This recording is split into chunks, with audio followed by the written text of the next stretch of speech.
가장 옛날 그림이니까 그것이 원래 모습에 가장 가까웠을 것이다 라고 생각을 해보는데, 자세히 보시면 머리를 다 이발했잖아요. 머리를 이발했습니다. 그러니까 그때 당시 수도사들은 머리를 전부 다 깎았다 이렇게 보시면 돼요. 마치 불교의 중들이 머리를 다 깎지 않습니까? 그런 것처럼 머리를 옛날에는 다 깎았다는 거죠. 중세시대 수도사들은 머리를 좀 남겼습니다. 일부 남겼는데, 그 중세고요. 이분 고대 분이거든요. 그 머리를 전부 다 주변 머리까지 다 깎은 그런 모습을 보이고 있고, 복장을 보시면 복장은 로마 사람들이 입었던 복장입니다. 로마인들의 그 전형적인, 요새는 우리가 이제 양복 뭐 이런 거 입잖아요. 그런 것처럼 로마 사람들의 저런 투니카라고 하는 투니카라고 하는 그런 형태의 옷을 남자들은 입고 다녔습니다. 그러니까 저런 옷을 입었다. 좀 벗겠습니다. 입었다라고 이제 추정해 볼 수가 있고요. 상당히 보면은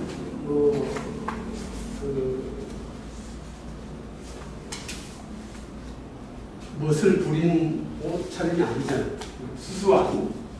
수수한 옷차림을 하고 있다라고 이제 볼 수가 있습니다. 그러니까 어거스틴 시대의 수도사들은 상당히 검소했다라고 하는 것을 우리가 알 수가 있고요. 그 다음에 이제 그 강의 안으로 들어가서 42페이지 보시면 책을 소개를 해놨습니다. 첫 번째 책이 피터 브라운이 쓴 어거스틴이라는 책이 있는데요. 호남신학대학교 총장인 그 차종순 박사께서 번역을 했습니다. 상당히 두꺼운 책이거든요. 두꺼운 책이고 좀 읽기가 쉽지가 않아요. 왜 어렵냐? 이 서양 사람들은 우리 한국 사람들하고 좀 달라가지고 아마 요새 들어보셨을 겁니다. 인문학이라고 들어보셨죠? 인문학. 옛날에는 이걸 자유학이라고 했는데요.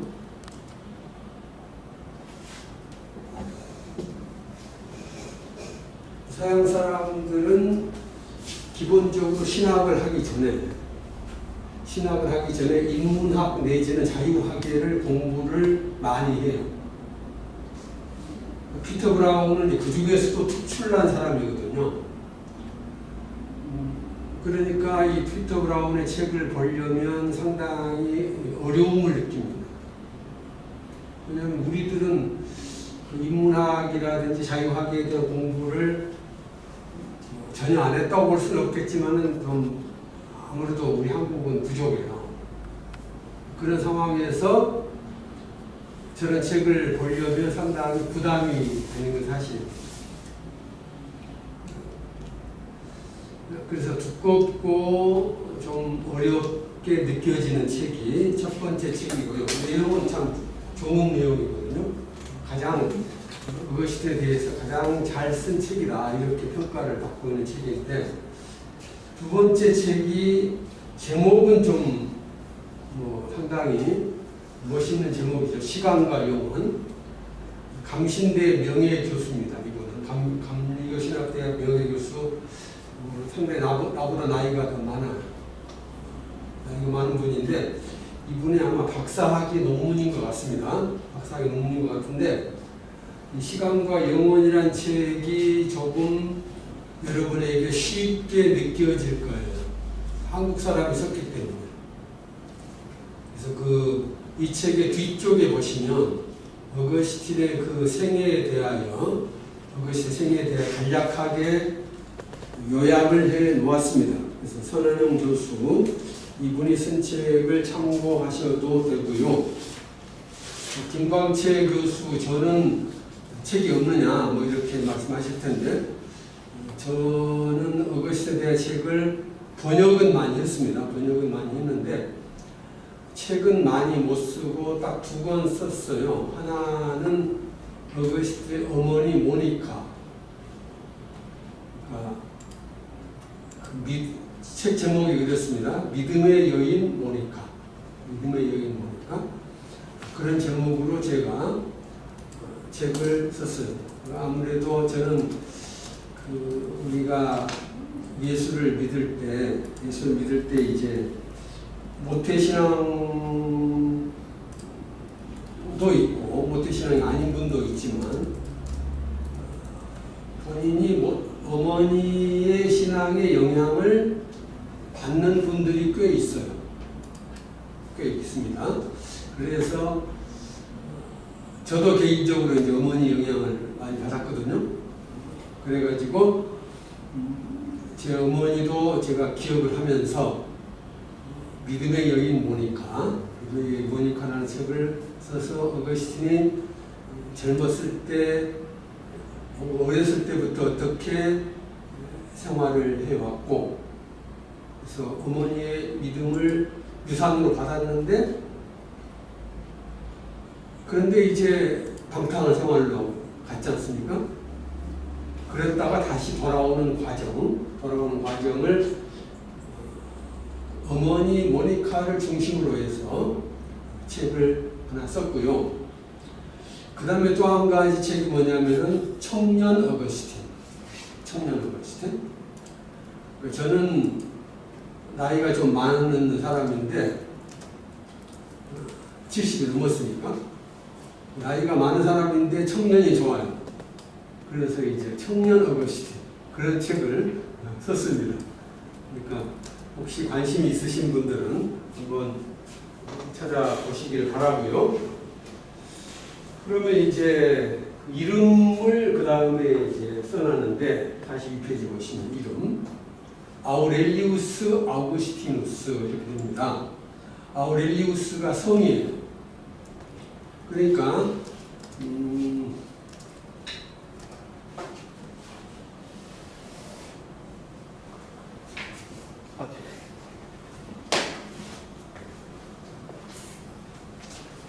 42쪽인가요? 거기를 보세요. 아우렐리우스가 성입니다.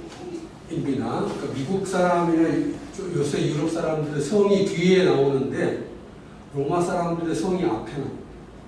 그러니까 우리 한국은 성이 앞에 나오잖아요.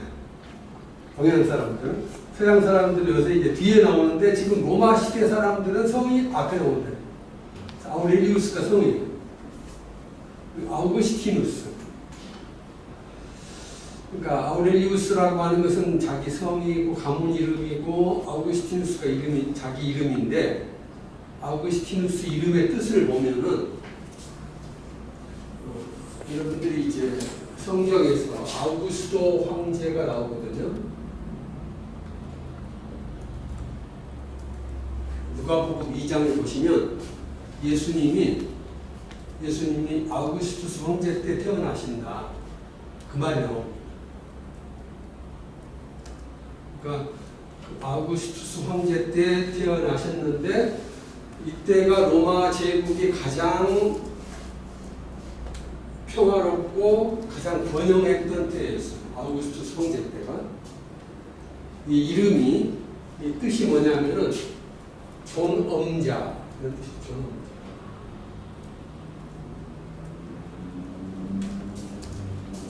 아우구스투스라고 하는 그 이름이 존엄자라고 하는 그런 뜻인데,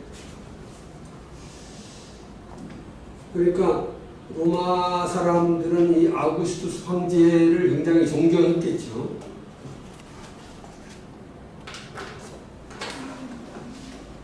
제가 로마 역사를 이제 많이 관심을 가지고 공부를 했는데 왜 필요하냐면은 성경을 이해하려고 해도 로마 역사를 알아야 돼요. 왜?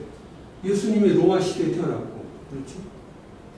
예수님을 십자가에 못 박은 본디오 빌라도도 로마 사람이에요.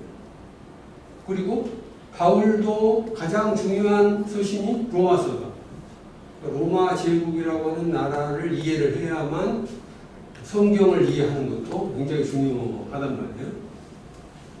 근데 그 로마 제국을 튼튼하게 만든 가장 중요한 인물이 아우구스투스 황제. 혹시 여러분 들어보셨는지 모르겠는데 빵과 서커스, 브레드 앤드 이런 말을 들어보셨을지 모르겠어요. 서커스. 무슨 말이냐면은 아우구스투스 황제는 돈이 많았어요. 자기 개인 재산이 많았습니다. 보통 여러분들이 이제 이명박 같은 MB 같은 사람들이 왜 감옥에 갔냐? 다 돈을 자기 혼자 꿀꺽하기 때문에 감옥에 간 거 아니에요. 그러니까 지도자가 존경을 받으려면 자기가 아무리 돈이 많아도 자기 혼자 다 꿀꺽하면은 존경을 받을 수가 없다. 그렇지 않습니까? 나눠줘야지. 근데 아우구스투스 황제는 어째서 존경을 받느냐? 부자예요. 자기는 돈이 많아. 자기 혼자 꿀꺽하지 않고 나눠줘. 로마 시민이라고 한다면 로마 시민. 로마 시에 그때 당시 인구가 한 100만 됐어요. 100만이지만 이제 시민권을 가진 사람 숫자는 좀 적었겠죠. 노예들 빼고. 하여튼 뭐 시민권 가진 사람이 50만이다. 예를 들면 이제 그 50만 명이 50만 명에 대해서 먹을 것을 매일 줘요. 그래서 브레드란 말이에요. 빵. 그러니까 요새 같으면은 이재명 지사가 뭐 기본소득 뭐 얘기했지 않습니까? 그 비슷한 거예요. 그러니까 로마 시민이라면 배 고플 걱정이 없게 한다. 이게 지금 대단한 분이에요. 근데 그걸 자기 돈으로 그냥 다 하는 거예요. 그냥.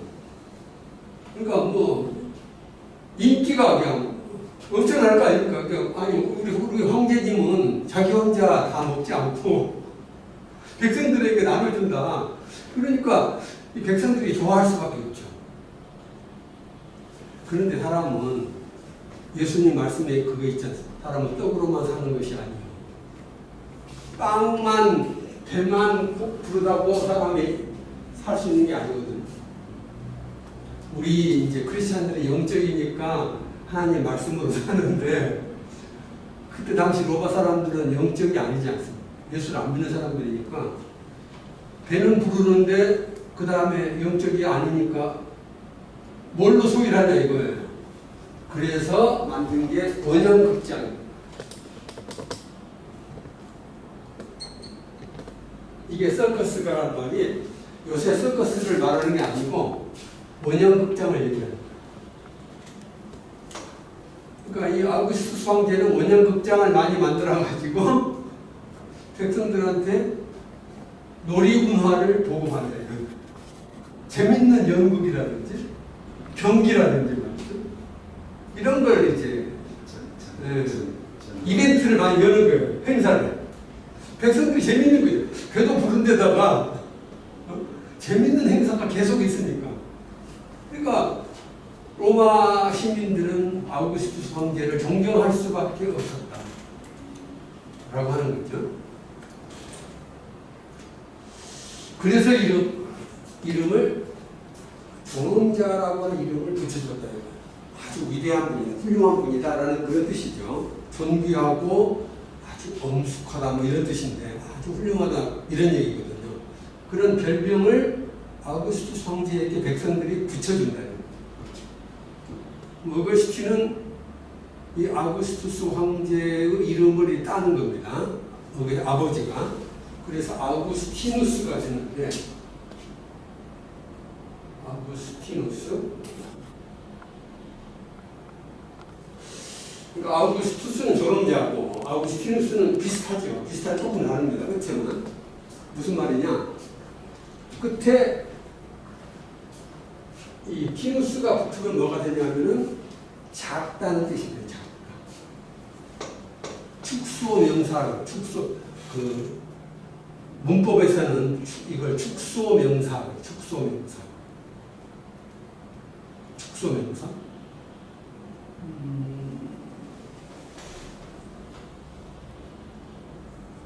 예를 들면 앙투안, 프랑스 말로 앙투안 그러거든요. 앙투안이 원래 이름인데 앙투아네트, 네트가 붙으면 축소명사가 됩니다. 작은 앙투안 이렇게 되는 거예요. 그러니까 이제 프랑스 그 왕비 이름이 앙투아네트였거든요. 마리 앙투아네트 사형당했는데 그 이름이 앙투아네트가 네트가 붙어져 그게 축소명사가 작다 이거예요. 작으면 예쁘게 느껴지잖아요. 그렇죠? 그러니까 이 존엄자도 아우구스티누스는 작은 존엄자 그런 뜻입니다. 작은 존엄자. 그러니까 이걸 이제 영어로 바꾸니까 어거스틴인 거예요. 원래는 라틴어로 아우구스티누스인데 영어로 이걸 하다 보니까 미국 사람들은 이게 발음이 잘 안 되니까 그래서 아우구스티누스 발음을 못하고 어거스틴 이렇게 발음하는 거예요. 그 뜻은 원래 작은 존엄자라 이런 뜻이다. 그래서 아버지가 이제 그런 이름을 붙여 주었다라고 하는 것이고요. 그러면 넘어가서 어머니 모니카 그 다음에 이제 여기서 제가 지도를 그렸는데 지금 고향이 북아프리카의 타가스테라고 하는 작은 도시였어요. 인구 한 3,000명 정도 되는 작은 도시고 북아프리카의 가장 중요한 도시가 카르타고 그리고 어거스틴 나중에 감독으로 일했던 곳이 히포.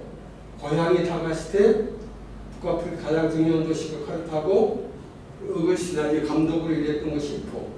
이 세 도시가 중요합니다. 지금은 카르타고가 튀니지 영토고요. 타가스테하고 히포는 알제리아 영토예요. 알제리아 영토인데 그리고 여기 로마가 있고 여기 밀라노가 있습니다.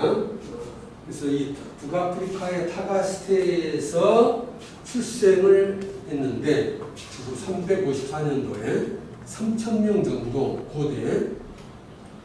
여러분들이 로마 제국을 좀 아셔야 돼요. 로마 제국은 대단한 나라였습니다. 대단한 나라였다는 말이 무슨 말이냐? 인구 3,000명밖에 안 되는 작은 도시가 2,000년 전에 생겼다 이거예요. 2,000년 전에 인구 3,000명 정도 작은 도시가 뭐 제대로 우리 한국 같으면 2,000년 전에 3,000명 되는 도시가 한국에 있었다고 생각을 해볼 때 시설이 별로 있었겠냐 이거예요. 별로 없었겠죠? 그냥 뭐 초가집 좀 있고 뭐 이 정도였을 거란 말이에요. 사또가 있는 관청 좀 있고 뭐 이 정도. 아니면 성이 뭐 있든지 그 정도지 뭐 별로 시설이 없었을 거예요.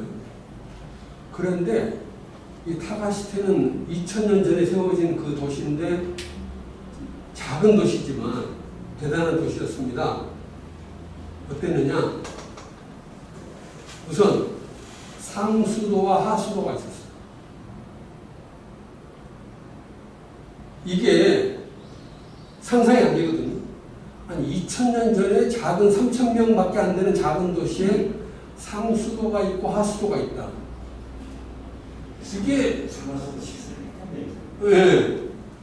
이게 지금 보통 그러니까 로마 사람들은 사람이 살 수 있는 사람답게 살 수 있는 시설을 만들어놔야 된다는 것이 로마 제국 지도자들의 머릿속에 있는 거예요.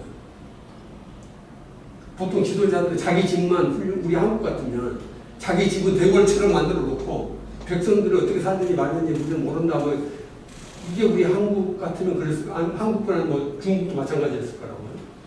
그런데 로마 사람들이 그게 아니에요. 그러니까 로마 제국의 특징이 바로 그겁니다. 시민. 아까도 이제 불에 대해서 썰 것을 얘기했지만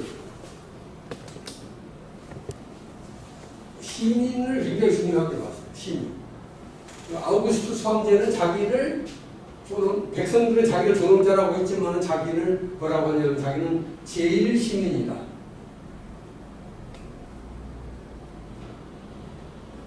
자기는 제일 시민이다. 백성들을 최대한 편하고 행복하게 해주려고 노력한다 이거죠. 지도자의 그 덕목이 대단한 거예요. 로마 사람들, 로마 제국이 1000년이 계속이 됐는데 그럴 수밖에 없다라고 저는 생각합니다. 그만큼 이제 백성들을 중요하게 봤다는 거죠. 그러니까 상수도 하수도가 있었고 도로가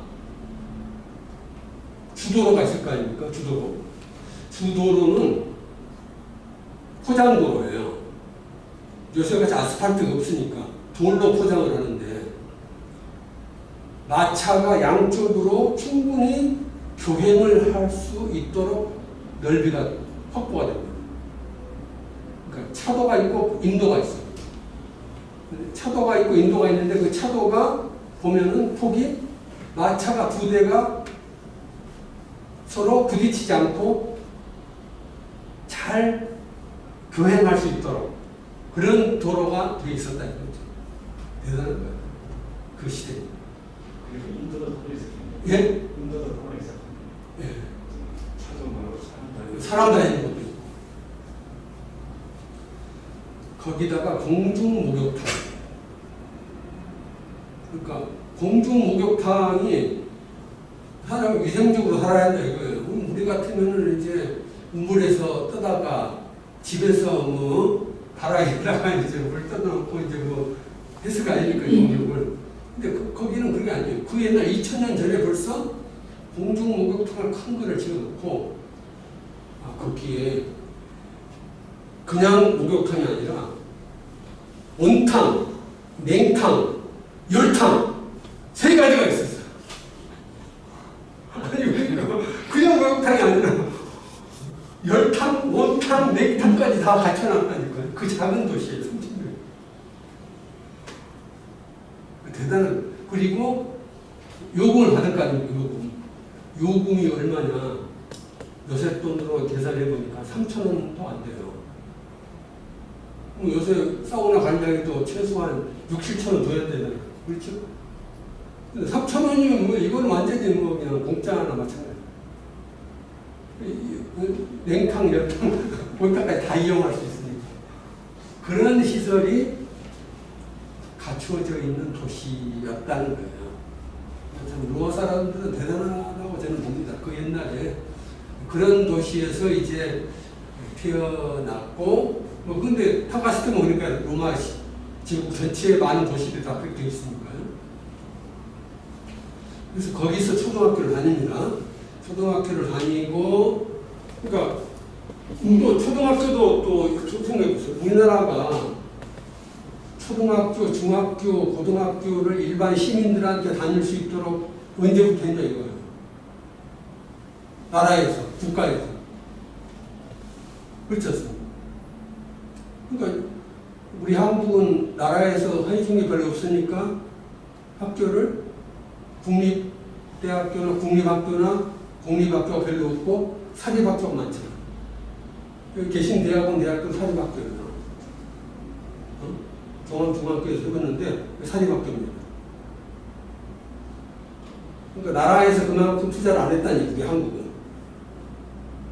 근데 유럽은 그렇지 않고 나라에서 투자를 많이 해요, 국가에서. 언제부터냐? 로마 제국 때부터. 그러니까 초등학교, 중학교, 대학교까지 다 이제 국가에서 책임을 진다는 게 대단한 거예요. 그런 초등학교를 이제 다녔고요. 그리고 한 11살인가 될 때에 그 마다우라라고 하는 곳으로 갑니다. 마다우라. 11살은 아니고 11살 맞네요. 11살, 한국 나이로 한 12살 정도. 그때쯤 마다우라라고 하는 도시로 이제 가게 되는데, 보자 그러면 여기 지도를 제가 안 만들어놨네요. 어쩔 수 없고 하여튼 타가스테에서 한 20km 정도 떨어진 남쪽으로 그런 마을인데 그곳으로 가서 이제 중학교를 다닙니다. 요새 같으면 중학교. 그때 당시에는 중학교를 문법학교라고 불렀어요. 문법학교.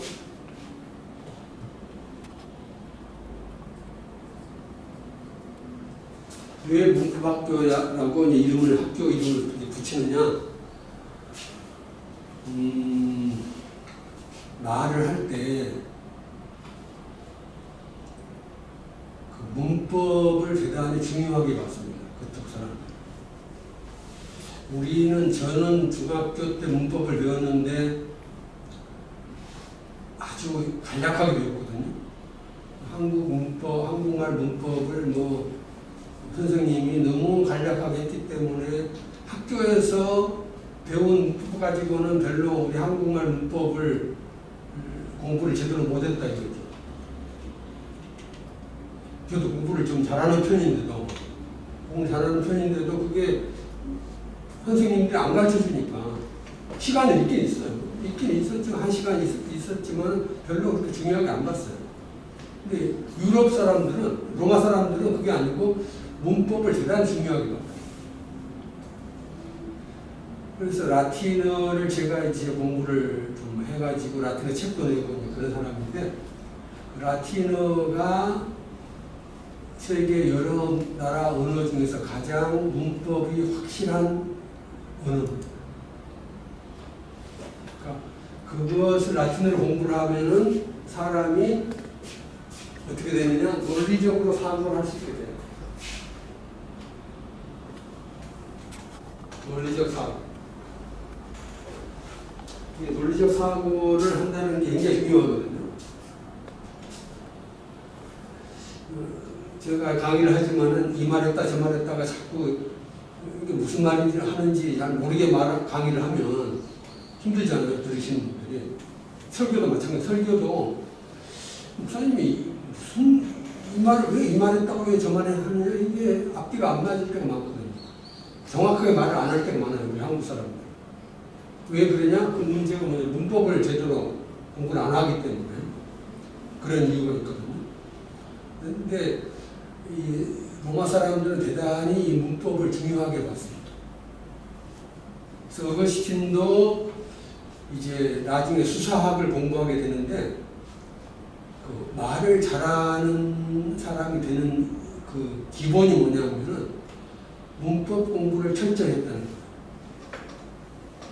그러니까 제가 지금까지 이제 공부 70세가 넘었지만 공부를 계속 하고 있는데 어떤 사람은 그래요. 아니 그 정도 했으면 뭐 그만 공부를 하셔도 되지 않느냐 뭐 이런 분들이 있어요. 저한테 맞는 말인 것 같은데 그게 안 맞는 말이에요. 공부라고 하는 것은 죽을 때까지 하는 것이다. 계속 배워야 된다는 거죠. 모르는 게 너무 많아요. 지금은. 근데 공부할 때 가장 느끼는 게 뭐냐면 말 배우는 거구나. 말 배우는 거다. 언어를 배우는데 언어 배우는 중에 문법 배우는 게 굉장히 중요한 거예요. 그러니까 예를 들면 이제 요새 컴퓨터 프로그래밍 언어 가운데 파이썬이라는 프로그램이 있어요. 옛날에는 C로 이제 컴퓨터 프로그램을 했거든요. 요새는 C로도 하지만 C보다는 파이썬으로 이제 한다. 그러면 이 늙은 나이에 파이썬 공부를 한다.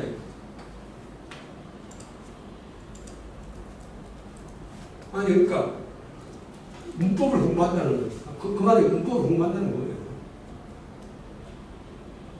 평생 이제 공부를 하는데 공부하는 내용 중에 그 가장 중요한 부분 중에 하나가 뭐냐? 언어를 공부하는 거고, 언어를 공부하는 것 중에 하나가 뭐냐? 문법을 공부하는 거예요. 제대로 문법을 공부해 놔야만 서로 커뮤니케이션이 된다는 거예요.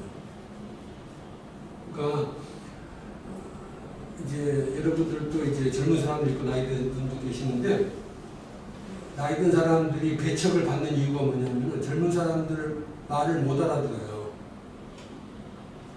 상대방 말을 알아들어야 이제 그 다음에 내가 할 필요한 말을 할 텐데 못 알아들으니까 그러니까 엉뚱한 말을 하게 되고 엉뚱한 말을 하니까 저분하고는 안 통한다. 저분하고는 안 통하니까 저분하고 상대하지를 말자 이렇게 되는 거예요. 그러니까 왕따를 당하는 거예요. 나이가 들수록 왕따를 당하기가 쉬운데 왜 안 되냐? 의사소통이 안 돼요. 공부를 해야 하는 거예요. 젊은 사람들은 어떤 문법을 가지고 어떻게 사고를 하고 어떻게 말을 하는지를 나이가 들은 사람이라도 공부를 해야만 그래야 소통이 되고 그래야 이제 사람들과 어울릴 수 있다. 그러니까 많은 사람을 사귀라는 뜻은 아닙니다. 적은 사람을 사귄다 할지라도 서로 사랑과 존경이 왔다 갔다 해야만 된단 말이에요. 그렇지 않고 그냥 아무렇게나 살게 되면 나도 상대방을 멀리하게 되고 상대방도 나를 멀리하게 되고 그런 그 가련한 존재가 되는 거예요. 가련한 존재가 되지 않으려면 이제 이 언어 문제, 이 문법의 문제를 굉장히 많이 염두에 두고 노력을 해야 하는 겁니다. 저는 지금 강의를 하지만 인생 전체를 지금 놓고 지금 얘기하는 거예요. 하는 것이고. 그래서 마다로에서 이제 문법학교를 다녀다가 몇 년 다녔는데 가정 사정이 안 좋아졌어요. 그 말은 무슨 말이냐? 아버지 이름이 파트리키우스인데 그것이 아버지 이름이 파트리키우스.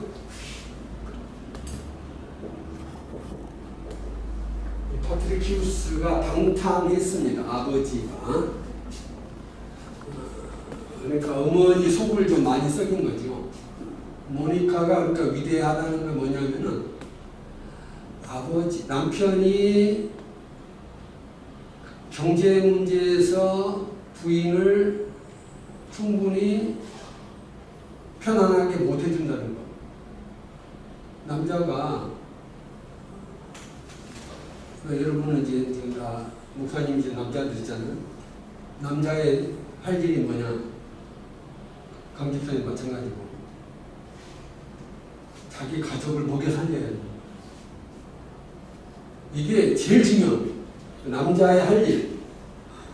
남자의 할 일은 자기 가족을 먹여 살리는데 최대한의 노력을 해야 되는 거예요. 노력해도 안 될 수도 있어요. 그건 뭐 어쩔 수 없는 거죠. 그러나 적어도 마음적으로는 내가 내 가족을 책임져야 된다. 남자로서. 이게 없이는 안 되거든요. 그리고 우리 한국에 이제 많은 가정이 잘 안 되는 여러 가지 이유 중에 하나가 뭐냐.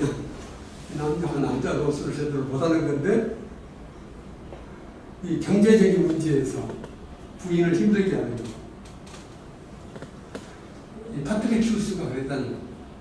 파트리키우스가 나름대로 노력했겠죠. 사업을 하고 뭐 해외 여행도 하면서 장사도 하고 뭐 했겠죠. 했는데 실패를 하는 겁니다. 실패하는 여러 가지 이유가 있겠지만은 운이 안 좋아서 보통 사람들은 그래요. 내가 왜 실패했냐 할 때 운이 안 좋아서 나는 실패했다 라고들 보통 얘기를 하는데 운이 안 좋아서 실패했을 수도 있어요. 사실은 그거에 절대 거짓말이라고 말할 수는 없겠지만 그러나 대부분의 경우는 운이 안 좋아서라기보다는 생활 태도가 좋지 않아서 핵심은 거기서 성실하게 살면 최소한 특별한 경우가 아닌 경우에는 가족은 유지를 해요. 가정생활은 성실하게 살면 먹고는 산다 이 말이에요. 그리고 자기 자녀를 공부를 시킬 수 있다 이거죠.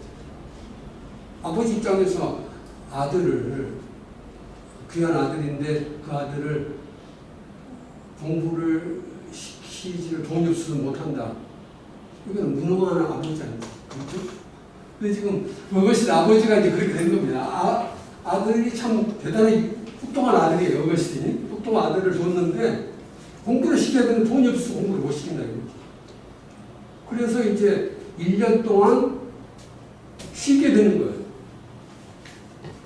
아니 사춘기 나이에 15, 16살 뭐 그럴 나이에 공부를 못하고 집에 와서 쉬게 된다? 이거는 치명적이고 좀 나이가 들어서 좀 뭐 1년 쉰다 이거 있잖아요. 그런데 사춘기 때 공부를 못하고 1년 쉰다는 건 굉장히 본인에게 불리한, 굉장히 안 좋은 거예요. 근데 어거스틴이 아버지의 그 무능함 때문에 지금 1년 동안 공부를 못하고 집에 와서 이제 허송세월을 하게 됐다 이거죠. 그러니까 어거스틴이 젊었을 때 방탕하게 되는 계기가 지금 이때 말해야 되는 거예요. 아버지가 제대로 아버지 노릇을 못했기 때문에. 그래서 이제 공부를 못하고 집에 와서 놀고 있는 동안에 이제 잘못된 길로 빠지기 시작을 한다는 거죠. 그런데 그 아버지가 그래도 죽기 전에 어머니한테 전도를 받아가지고 회개를 하고 돌아가서요. 세례를 받습니다. 죽기 전에, 죽기 얼마 전에 세례를 받고 세상을 떠나요. 그러니까 어거스틴은 아버지가 구원을 받기는 받는데 겨우 받는 거죠. 아니 사람이 좀 회개를 하고서 세례를 받았으면 좀 좋은 일을 할 시간이 있고 죽어야 그래서 사람이 뭔가 남겨놓는 게 있을 거 아니에요. 그렇죠? 근데 뭐 세례 받은 지 얼마 안 돼서 세상을 떠나니까 뭐 좋은 일을 하고 싶어도 할 시간이 없잖아. 그렇죠? 참 저한테도 해당되는 말이긴 하지만은 우리가 시간이 있을 때 좋은 일을 하려고 노력을 해야 합니다. 시간이 있을 때. 주님이 우리에게 시간을 주실 때, 건강과 시간을 주실 때 좋은 일을 하려고 노력을 해야 합니다. 그것이 아버지는 그걸 못했어요. 그걸 못하고 겨우 구원은 받긴 했지만은 그러나 아들을 잘못된 길로 가게 하는 하나의 단초를 마련해줬다 이거죠. 그래서 1년 정도 어거스틴이 이제 집에서 쉬면서 혹은 놀면서 이제 공부를 안 하고 좀 잘못된 길로 가게 되는 건데 그러다가 1년 후에 아버지가 돌아가시고 어머니가 이제 안 되겠다 생각한 거예요. 아들을 공부를 시켜야지. 내가 어떤 인생을 치르더라도 내 아들 공부를 시켜야 되겠다. 돈을 마련한 거예요. 그리고 또 어거스틴이 이제 좀 세상 말로 한다고 운이 좋았다고 할까요? 아버지의 친구인 로마니아누스라고 하는 친구가 있었는데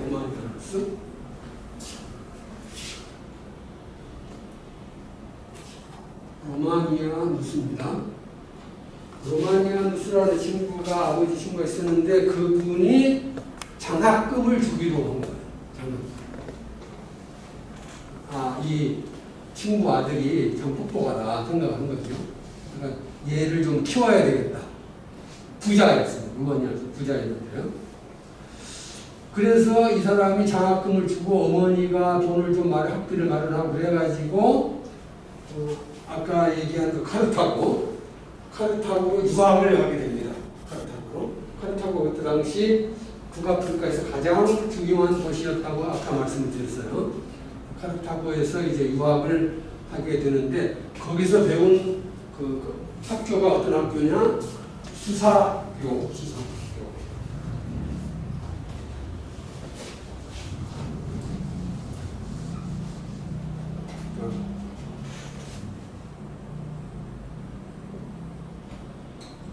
문법학교, 초등학교가 있고 그 다음 단계가 문법학교인데 요새 같으면 중학교와 고등학교 합한 것이 문법학교거든요. 그 위에 대학교에 해당되는 게 수사학교입니다. 카르타고에 있는 수사학교에 입학을 하게 되는 거예요. 수사학을 공부를 하는데 그런데 그때 나이가 17살이 만으로 17살 나이에 이제 카르타고에서 어머니가 대준 학비하고 그 로마니아누스 그 아버지 친구가 이제 준 장학금 그 로마니아누스의 집이 타가시테에만 있는 게 아니고 카르타고에도 있었습니다. 그러니까 제가 이제 어렸을 때 초등학교 1학년 때부터 제가 교회 다녔거든요. 제 친구 어머니가 권사님이었어요. 그래서 제 친구 또 어릴 때부터 이제 교회를 다녔는데 제가 그 친구하고 학교 들어가기 전부터 친했거든요. 그래서 초등학교 1학년 때부터 걔하고 함께 이제 주일학교 다닌 거예요. 근데 걔 집은 굉장히 부자고 우리 집은 그렇게 부자가 아니에요. 그냥 가난을 조금 면한 정도밖에 안 되는 그런 집이었는데 얘는 얼마나 부자였는지 제 고향에도 집이 우리 집보다 2배 이상 큰 집이었고 정말 굉장히 부자였어요. 거기다가 서울에 사직동에 서울 사직동이면요 청와대에서 가까워요. 거기에 단독주택이 있었어요. 그 옛날에 제가 초등학교 4학년 때 그래가지고 4학년 때부터 서울에 올라와서 공부를 했다 이거죠. 그러니까 정말 유리한 입장에서 공부를 한 거죠. 그런 것처럼 이 로마니아누스도 타가시테에 집이 있고 카르타고에도 저택이 있는 거예요. 그래서 카르타고 저택에 어거스틴을 방을 하나 내줘가지고 네가 살아라. 집까지 이제 숙소까지 마련을 해준 겁니다. 카르타고에. 그런데 어거스틴이 카르타고에서 교회 다니다가 17살 나이에 여자를 만난 겁니다. 그래서 그 여자하고 함께 동거를 하는 거예요. 로마니아누스 상당히 사람이 좋은 거죠.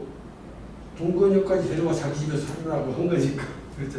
저택이 있는데 방이 여러 개 있을 거 아닙니까? 근데 방에서 살아라 이렇게 한 거니까 로마니아누스가 그것이 굉장히 좋게 본 거예요. 17살짜리가 여자 데리고 와서 함께 사는데 그거 허락하기 쉽지 않거든요. 남의 집에. 그렇죠?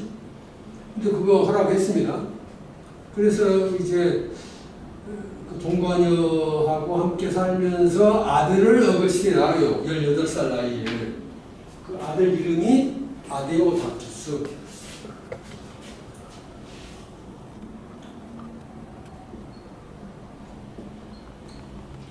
아들 이름을 어거스틴 17살 나이에 이제 동거녀를 얻어가지고 아들을 낳았는데 그 아들 이름이 아데오다투스라고. 그러니까 어거스틴은 수도사였지만 수도사가 되기 전에 여자 관계를 했다는 얘기입니다. 그러니까 지금 어거스틴은 이제 그냥 여자 관계를 한 번도 안 해본 사람이 아니고 여자 관계를 해가지고 얘까지 낳은 사람이라는 거예요. 얘를 키워봤다는 거예요. 제가 이제 교회에서 설교할 때 그런 얘기 했는데 인생 영혼에 두 가지가 있어요. 인생 준회원이 있고 인생 정회원이 있는데 인생 준회원은 뭐냐? 얘를 아직 안 낳아본 사람. 장가는 갔는데 얘를 안 낳아본 사람, 얘를 안 키워본 사람이에요. 인생 준회원이야. 인생 정회원은 뭐냐? 결혼을 하고 얘를 낳아보고 얘를 키워본 사람. 얘를 키워본 사람만이 내 말의 심정을 이해를 할 겁니다. 자기 자녀를 낳아서 키워본 사람만 인생 정의원이라는 말이 무슨 말인지를 알 수 있어요. 그러니까 어거스틴은 수도사였지만 인생 정의원으로서의 수도사였다는 얘기예요. 똑같은 수도사라도 얘를 낳아본 수도사하고 얘를 안 낳아본 수도사가 다릅니다. 어거스틴은 그러니까 수도사가 나중에 되긴 됐지만은 얘를 낳아서 한번 키워봤다는 거예요.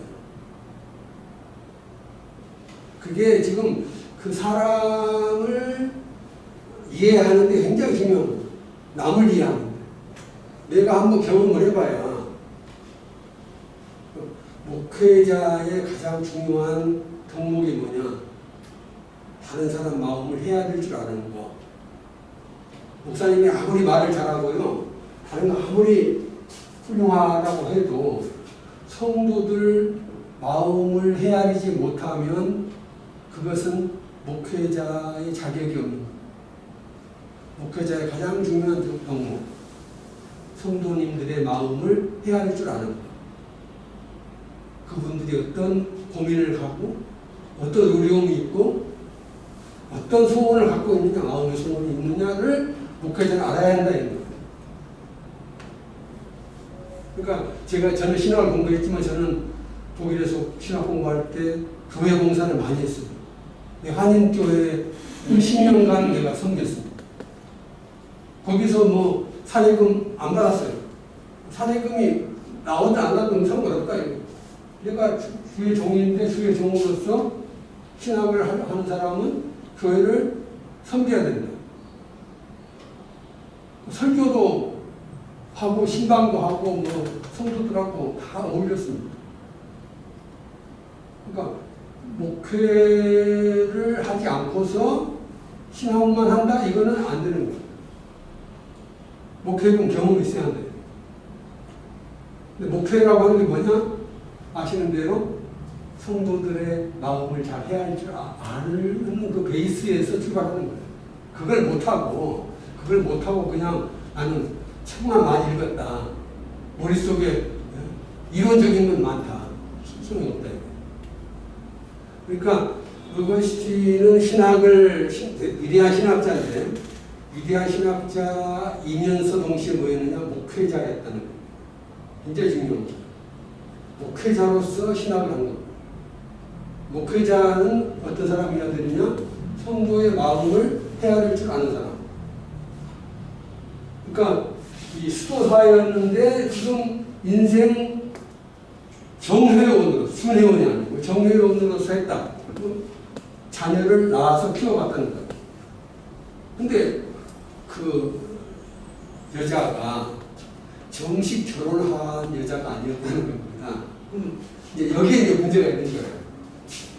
아니, 사람이 떳떳하려면 여자를 얻었으면은 정식 결혼을 해야만 떳떳하거든요. 동거만 해요, 동거녀. 왜 그게 가능했느냐? 지금은 그게 좀 힘들지만은 그때 당시는 좀 괜찮은 집안의 남자들은 결혼하기 전에 동거녀를 데리고 살아도 괜찮다라고 하는 그런 풍속이 있었습니다. 그때 당시 풍속. 오늘날하고 달라요. 오늘날은 아니 정식 결혼하기 전에 여자하고 함께 같이 동거를 한다? 이거는 허락되기가 어렵잖아요. 물론 하는 사람도 있겠죠. 있긴 있겠지만은 그러나 그걸 정상이라고 생각은 보통 안 해요. 근데 로마 시대에는 그게 허락이 됐다는 거예요. 그것도 교회에서도 허락을 해줬다는 거예요.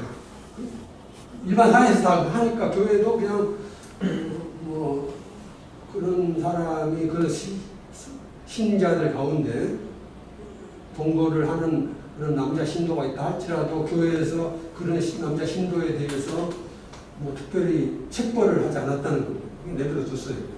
그거는 그럴 수 있다. 그때 당시 관습이 그랬으니까. 그것이 그때 당시 관습에 따라서 동거녀를 얻고 그 동거녀하고 살다 보니까 애기가 태어난 거예요. 그래서 그 애기 이름을 아디오다투스라고 지어줬는데 이름 뜻이 뭐냐? 대오가 있고 대오가 하나님이란 말이야. 다투스가 뭐냐? 주셨다는 거예요. 아는 몸으로부터. 그러니까 아디오다투스라는 말의 이름이 뭐냐면은 뜻이 하나님이 주신 아들 그런 말. 아디오다투스 뜻이 있거든요. 아들을 하나 얻었는데 그 아들 이름을 아디오다투스 하나님이 주신 아들이다. 그런 뜻으로 이름을 지은 거예요. 그러니까 아디오다투스를 낳을 때만 하더라도 아직 믿음이 있었다는 얘기죠. 아들 이름을 비록 동거녀한테 지금 아들이 태어나긴 했지만은 정식으로는 하지 않고 그래도 아들 이름을 아디오다투스라고 지어줬으면 그럴 정도면 아직 신앙이 있었다는 얘기예요. 그리고 이 동거녀를 어디서 만나느냐? 교회에서 만난 거예요. 교회에서 예배드리다가 예쁜 여학생이 있었거든요. 그러니까 마음에 들어가지고 이제 사귀어가지고 같이 살게 된 거예요. 지금하고 별로 차이 없네요. 예, 그러니까 교회가 연애당이 된 거예요. 그래서 이제 얘를 낳는데 얘가 한 19살 나이에 죽습니다. 어린 나이에. 아직 20살이 안 됐을 때 이제 죽는데 이 아들을 생각해서 지은 책이 교사론이라고 하는 책이 있어요. 아들을 생각해서. 그 책을 많이 썼는데 그것을 쓴 책이 한 140권 되거든요. 140권 되는데 그 중에 이 교사론이라는 책이 굉장히 중요한 책이에요. 교사론. 이 책을 이 아디오다투스를 위해서 바쳐요. 아들을 생각하면서 쓴 책입니다. 그래서 제가 중요하기 때문에 그 책을 또 제가 번역을 했습니다. 번역해서 이제 출판을 했고요. 교사론. 인터넷에 검색해 보시면 다 나옵니다. 교사론.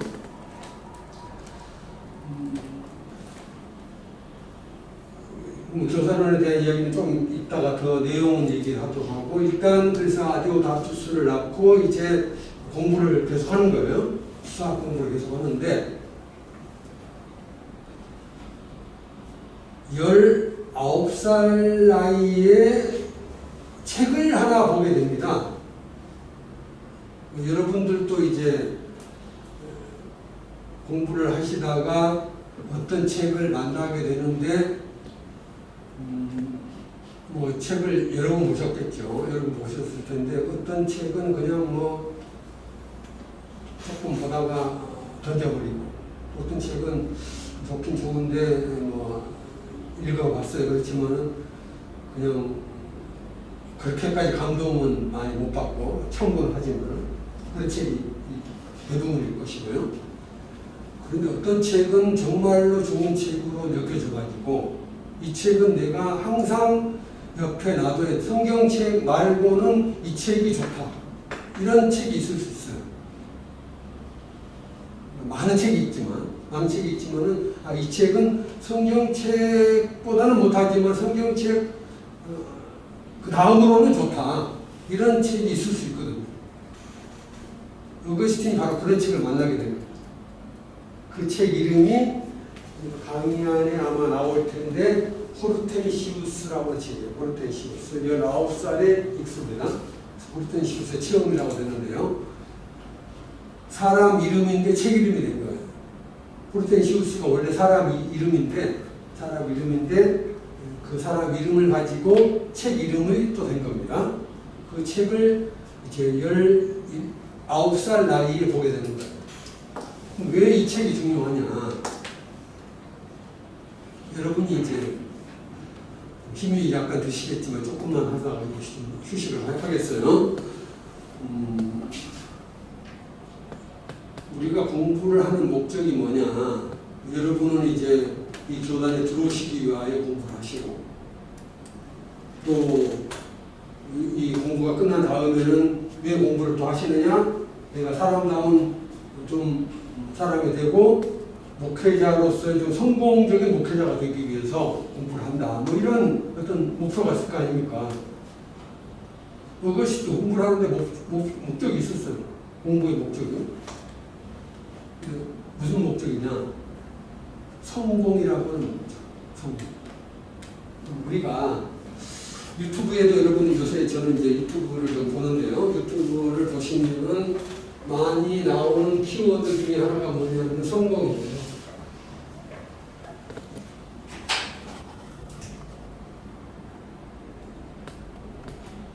어떻게 하면 내가 성공하느냐라고는 그런 문제를 놓고 유튜브에서 많이 이제 다룹니다. 자기 실현, 성취 이런 그 제목으로 이런 내용으로 이제 자기 개발 이런 방향으로 유튜브가 많이 이제 유행을 하고 있어요. 건강에 대한 것도 있고 뭐 여러 가지가 이제 다 포함되겠죠. 그래서 이제 어떻게 하면 자기가 훌륭한 사람이 될 수 있느냐라고 하는 것을 이제 강조를 하는데, 어거스틴도 공부를 하는 목적이 뭐였냐면 성공이었다. 그리고 공부를 해서 훌륭한 사람이 된다. 그건 뭐냐? 결국은 부자가 된다. 유튜브에 많이 나오는 겁니다. 이렇게 하면 부자가 된다. 평생 가난하게 사는 것은 그게 좋은 게 아니다. 뭐 이렇게 부자가 되고 그 다음에 높은 지위에 올라가고. 남자가 한번 태어났으면 좀 높은 자리에 올라가 봐야지. 그렇잖아요. 그런 야심을 가질 수 있어요. 높은 자리에 올라가서 권세도 얻고 명예도 얻고 좀 그래보자. 돈도 벌고 그리고 쾌락도 좀 누리고, 쾌락. 육신적인 건 쾌락도 좀 누리고, 먹을 것도 맛있는 것도 많이 먹어보고, 하여튼 그런 이왕 짧은 인생을 사는데 그렇게 쾌락을 누리면서 사는 게 좋지 않느냐. 그러려면 성공을 해야 한다. 성공을 목적으로 해서 공부를 했다는 거예요. 그런데 이 호르텐시우스라는 책을 보고서 생각이 달라집니다. 굉장히 중요한 거예요. 얘가 지금까지 성공을 위해서 공부를 했는데, 세상적인 성공, 이 호르텐시우스를 읽고서 바뀐 게 뭐냐? 성공이 중요하지 않다. 뭐가 중요하냐? 진정한 행복.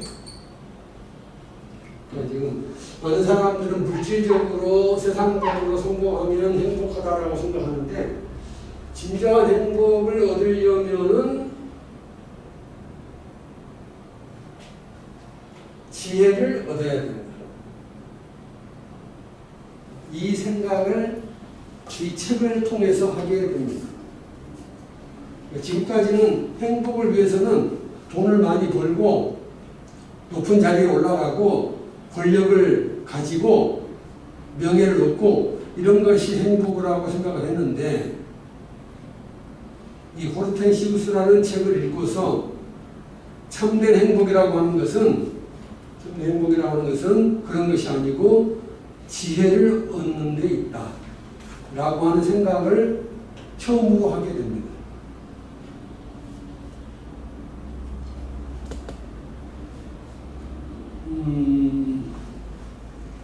그래서 이제 지혜를 얻으려면 어떻게 해야 되느냐라고 하는, 지혜를 얻어야만 행복하게 되는 거니까요.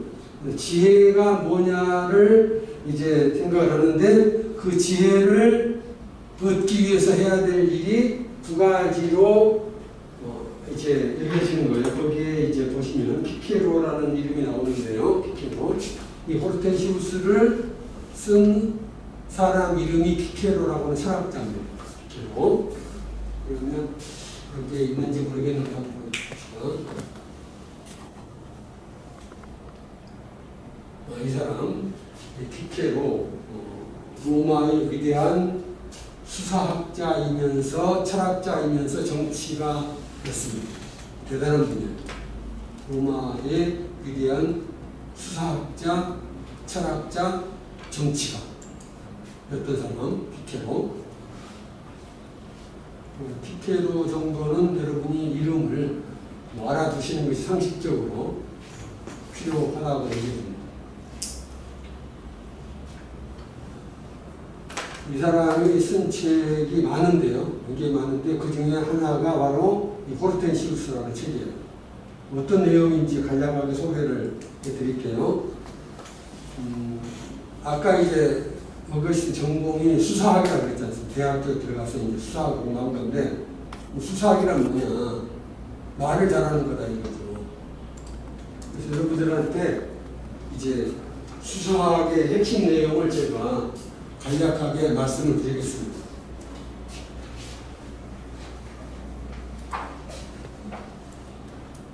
말을 잘한다는 게 뭐? 수사학은 말을 잘하기만 학문이에요. 말을 잘하기만 학문이 수사학이다 이거죠. 왜 이게 필요하냐? 목사님들은 말로 먹고 사는 사람들이에요. 목사님들은 말을 잘해야 돼요. 말을 못하면 아무리 뭐 다른 걸 잘하셔도 소용없어요. 그거는 목사로서 성공하는 게 불가능하다는 거예요. 그러니까 보세요. 뭐 큰 교회 목사님들 보시면 조용기 목사님이든지 뭐 하여튼 장경동 목사님이든지 아니면 무슨 목사님들이 다 보시면 다들 말빨이 세지요. 말을 못하는 분이 별로 없어요. 말을 잘해야 돼.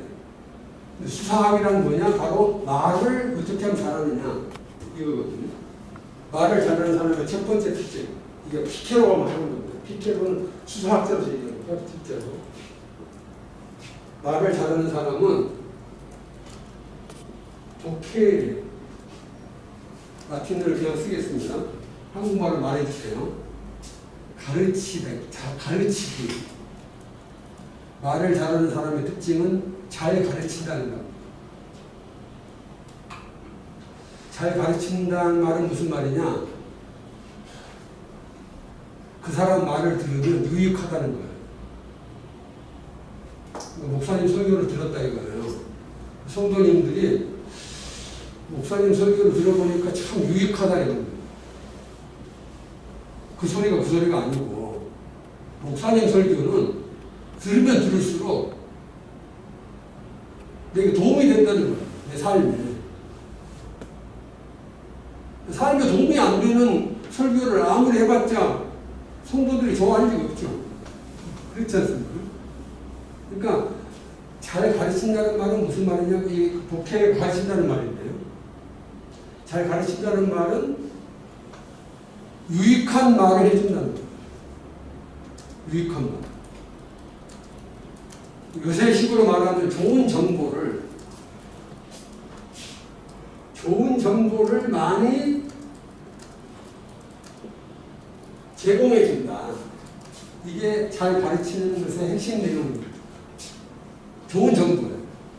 정보가 많은데 좋은 정보. 그러니까 그 정보를 내가 취득을 하면 내 삶에 유익이 되는 거예요. 윤택하게 되는 거예요. 내 삶에. 그러니까 저 목사님의 그 말씀을 내가 경청을 하면 그래서 그걸 내 삶에 적용을 시키면 내 삶이 유익하다. 그러면 누가 그 설교를 안 들으려고 그랬어요. 유익한데. 그러니까 내가 지금 여러분 등록금을 냈습니다. 등록금을 뭐 얼마를 내셨는지 모르겠지만 내가 50만 원을 냈다고 50만 원을 냈으면 내가 이번 학기 강의를 들어가지고 김 교수님한테 강사료가 얼마나 나갈까 내가 낸 돈에서 10명이 이제 교수를 한다. 그럼 50만 원 중에 10분의 1이 저한테 올 거 아니에요. 5만 원. 5만 원이 지금 이번 시간과 다음 시간에 이제 나한테 여러분 주시는 돈인데 그러면 내가 이번 시간과 다음 시간 5만 원어치를 내가 돈을 냈는데 어때요? 그 이상으로 빠지어야 기분이 좋지. 내가 5만 원 등록금 내는데 내가 얻은 것은 만 원도 안 낸다. 만약에 그래 봐요. 그러면 돈이 좀 아깝다. 이런 느낌이 들지 않습니까? 그러면 그거는 좋은 강의가 아닌 거예요. 그러니까 성도들도 마찬가지예요. 성도님들이 11조 내고 감사헌금 냈는데 내가 낸 헌금 이상으로 목사님이 나에게 유익을 주셔야 그래야 기분이 좋죠. 그럴 거 아닙니까?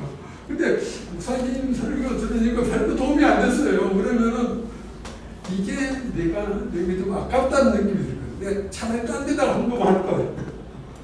다른 뭐 월드비전이라든지 뭐 이런 데 헌금하는 것이 오히려 더 좋다 이렇게 느낌을 받는 목사님이 되면 귀찮은 거 아니에요. 그거 안 되는 거예요.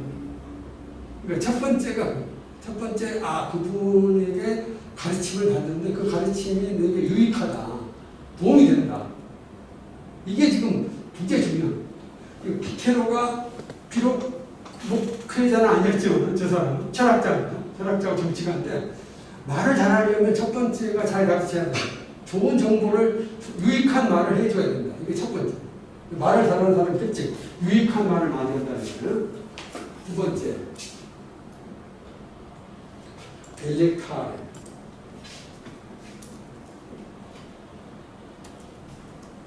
근데 아무리 좋은 말이라도, 유익한 말이라도 재미가 없으면, 델렉탈이라는 말이 그 말이에요. 즐겁게 해주기, 재밌게 해주기. 이게 델렉탈이에요. 델렉탈. 즐겁게 해주기, 재밌게 해주기. 아무리 유익한 말이라도 재미가 없으면 사람이 힘들어요. 졸린다. 그러면 졸리는 아무리 좋은 말이라도 그렇죠? 강의가 좋아요. 정말 좋아. 유익해. 너무 재미가 없어요. 유익한데 재미가 없어. 그러면 졸게 돼 있거든요. 성도님들이 좋은단 말이에요. 여러분들 설교하실 때 많이 보지 않습니까?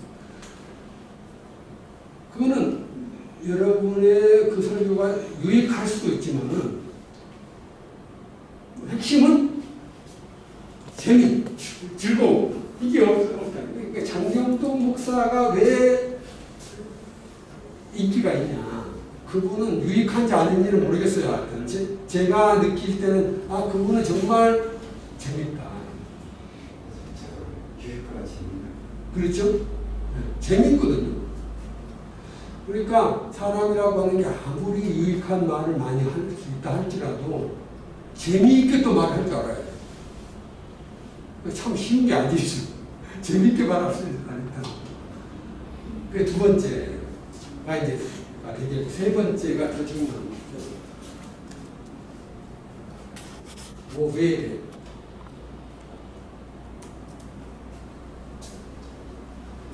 감동시키기. 영어에 move라는 말이 있죠. move, 움직이다. 움직일 때 몸을 움직이는 게 아니고 마음을 움직이는 거야. 사람 마음을 감동시키는 거. 감동시키기. 말을 잘하는 사람의 특징은 뭐냐? 입만 사는 게 아니라 사람 마음을 움직인다는 거야. 감동을 시킨다는 거야. 그러니까 두 번째 거는 웃기는 겁니다. 웃게 만드는 거예요. 세 번째 거는 어거스틴이 말합니다. 울린다는 거예요. 아니, 설교하는데 울리는 사람 별로 없거든요. 눈물 흘리게 하는 사람 별로 드물어요.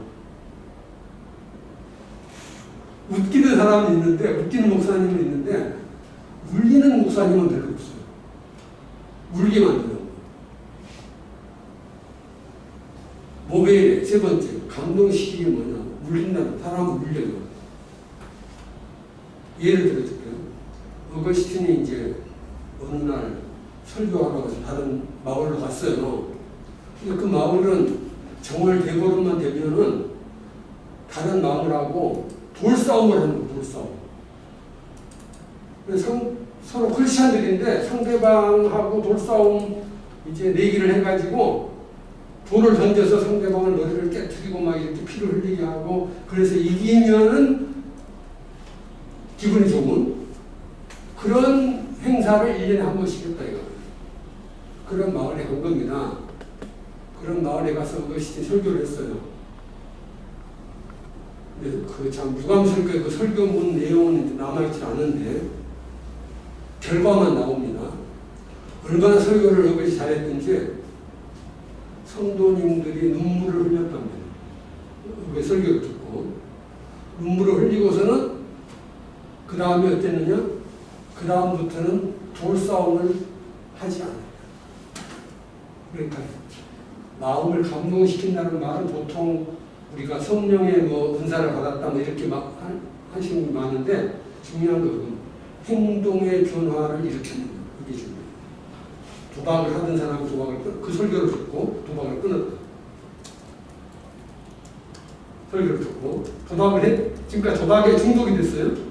근데 그분의 설교를 듣고서 내가 도박을 하지 않겠다라고 하고 결심을 하고 뭐 안 해요. 그래서 더 이상 그 정도 파워가 있어야만 제대로 된 말이다 이 말이에요. 행동의 변화까지 오는 것. 사람을 울려서요. 사람을 울려서 감정적으로 울리는 게 아니라 행동의 변화까지 가져오는 그러한 언어가, 그러한 말이 진정한 파워 있는 말이다. 수사학, 제대로 된 수사학은 이 세 가지, 1번과 2번과 3번, 특히 3번이 중요하다 이거. 사람을 감동시켜가지고 그 사람의 삶까지 변화시키는 것. 그러면 어떠한 삶이 어떠한 사람으로 변화돼야만 올바른 삶인가 하는 것이 나와야 되겠죠. 어떠한 삶이 올바른 삶인가? 어떠한 삶이 참된 행복을 가져다주는 삶인가? 어떠한 삶이 참으로 지혜로운 자의 삶인가에 대해서 알아야만 제대로 된 말을 할 수 있을 거 아닙니까? 그렇죠. 그래서 철학 공부가 필요하다. 그러면 좀 쉬었다가요. 쉬었다가 그 다음 시간에 계속 하도록 하겠습니다.